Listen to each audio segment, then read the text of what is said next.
6 রাত আর 36 রাগিনী। রাত হচ্ছে পুরুষ সদৃশ্য, রাগিনী হচ্ছে নারী সদৃশ্য। রাত আর রাগিনীর মিলন হয়েছে, পিতামাতার মিলনে যেমন আমাদের জন্ম হয়েছে, ঠিক রাত আর রাগিনীর মিলনে প্রেমের জন্ম হয়েছে, প্রেম। আর মহাপ্রভু কি করেছে? ওই প্রেম এই নদীর মধ্যে গচ্ছিত রেখে দিয়েছে। যতই সংকীর্তন হয়েছে, প্রেম উদয় হয়েছে, সেই প্রেম মহাপ্রভু এখানে রেখে দিয়েছে। কেন কেন রেখেছে? অর্থাৎ প্রভু যাওয়ার সময় সকলকে অকাতরে ভাবে ঢেলে দেবে। কেন ঢেলে দেবে? ভববিরিঞ্চি বাঞ্ছিত ধন জগতে ফেলিবে ঢালি, জগতে ফেলিবে ঢালি ঢেলে দিয়েছে। বলে খাবে কারা? কাঙালে পাইয়া লুটিয়া খাইবে, হাতে দিয়া করো কালি। যারা নামের কাঙাল, যারা প্রেমের কাঙাল, প্রভু চিন্তা করলো না আমি আরেকটু ছলনা করবো। মহাপ্রভু আরেকটু চালাই বললো, আমি জীবকে ছলে বলে কৌশলে আমার গন্তব্যস্থানে আমি নিয়ে যাবো। কারণ এই জীবকে আমি যদি কৃপা না করি তাহলে কেউ করবে না। মহাপ্রভু বললেন কি, এইখানে যে 64 মহন্ত, দ্বাদশ গোপাল, সমস্ত ভক্তরা এখানে ভগবান এই আসরে এসেছিল। তো এসে তো ছিল, এখানে নৃত্য করেছে। যাওয়ার সময় কি রেখে গেছে প্রভু? এখানে তাদের চরণের ধুলা এই কীর্তন মঞ্চে রেখে গেছে। মহাপ্রভু চিন্তা করলো এই ধুলা তো আমি জীবকে খাওয়াই ছাড়বো, মাখিয়ে ছাড়বো, তাহলে বলুন যদি শুকনো গায়ে শুকনো ধুলা মাখে গায়ে লাগবে? লাগবে গায়ে? লাগবে। প্রভু করলেন কি, সবাইকে বলছে তোমরা আসে দধি খাও। তবে দধি কোথায় খাবে? চামচ কেটে দধি খেতে বলেনি, হাতে হাতে দধি নিতে বলেনি। প্রভু ছলনা করে এই ধুলার মধ্যে ঢেলে দিলেন দধিকে। তার মানে তোমরা দধিও খাও, দধির সঙ্গে ধুলাও খাও। অর্থাৎ এই ধুলা খাওয়ানোর জন্য, মাখানোর জন্য কি করছেন? এই কীর্তন মন্ডলে ভেঙে দেওয়ার মহাপ্রভু আদেশ করেছেন। তাই পদে বলছেন মহাপ্রভুর আজ্ঞা পেয়ে ছিল গুণন্দন, কীর্তন মন্ডলে ভণ্ড করে দেওয়া। এই দধি পায়ে বাঁচলে, গায়ে বাঁচলে কোনো অপরাধ হবে না।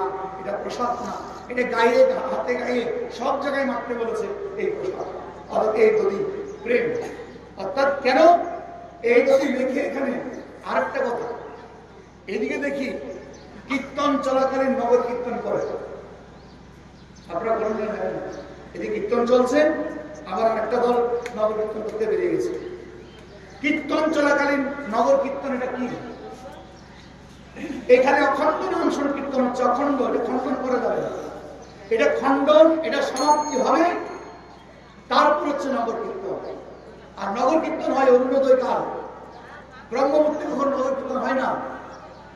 আপনি যে নগর কীর্তন করতে ব্রহ্মমুহূর্তে গেছেন, সকলে ঘুমাচ্ছে, অনেক ঘুমাচ্ছে। এই যে লোকে যখন ঘুমায় তখন ওদের সামনে হরিনাম করতে হবে। কেন? তারা যদি কিঞ্চিত পরিমাণ বলছে এদের খেয়ে দিয়ে কামনা সকালে বলবে ঘের ঘের করে কীর্তন করে বেড়াচ্ছে, ঘুমটা ভেঙে দিল, সঙ্গে সঙ্গে অপরাধে তাকে আমাকে সতর্ক, কারণ নাম অপরাধ সৃষ্টি হয়ে যাবে।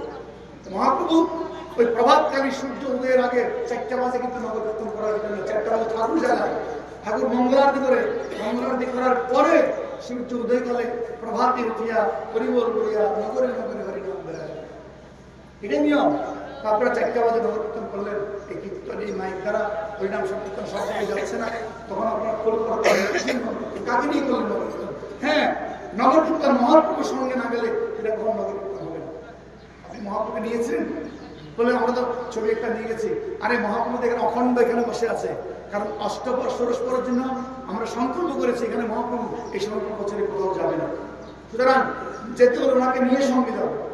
বিধান হচ্ছে কি, কীর্তন সমাপন হবে, দধি মঙ্গল ঘট বন্ধন হবে, সকলে দধি নেবে, ধুলা মাখবে, অঙ্গে দধি মাখবে, মেখে মহাপ্রভুকে সঙ্গে নিয়ে সচিবালয়ের অঙ্গনে গিয়ে মহাপ্রভুকে সচিবালয়ের গাড়িতে দিয়ে আসবে, ওই সঙ্গে নগর কীর্তন।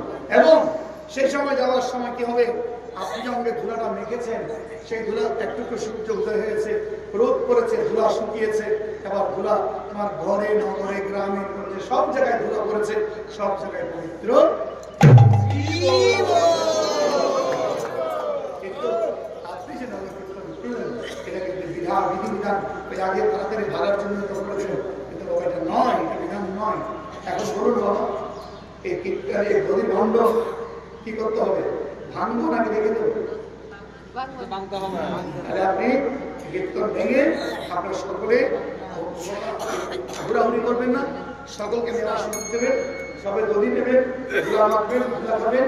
এটাই হচ্ছে আপনাদের শেষ খাওয়া এখানে।